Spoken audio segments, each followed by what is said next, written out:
आज देव म्हणत आहेत की तू आमच्यासमोर उभं राहून काय मागतोस यापेक्षा तू आमच्याकडे पाठ असताना कसे वागतोस यावर बऱ्याच गोष्टी अवलंबून असतात आणि यावरूनच तुला काय द्यायचे हे आम्ही ठरवत असतो. अरे बाळा, माणूस हा बोलण्यातून नव्हे तर वागण्यातूनच खरा समजत असतो. चांगले कर्म, चांगले विचार जर तुमच्या मनात असतील तर तुम्ही मंदिरात नाही गेलात तरी चालेल, पण तुमच्या हृदयातल्या मंदिरात जर अंधार असेल तर तुम्ही जगाच्या कुठल्याही मंदिरात कितीही दिवे लावलेत तरी त्याचा काहीच उपयोग होणार नाही. दुसऱ्याच्या आयुष्यात अंधार केलास तर तुझे आयुष्य प्रकाशमय कधीच होणार नाही.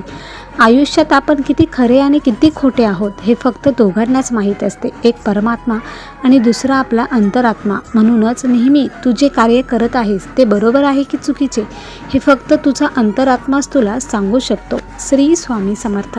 आजचा हा संदेश आवडला असेल तर लाईक करा, शेअर करा आणि सबस्क्राईब करून स्वामी भक्तांना जॉईन व्हा. धन्यवाद.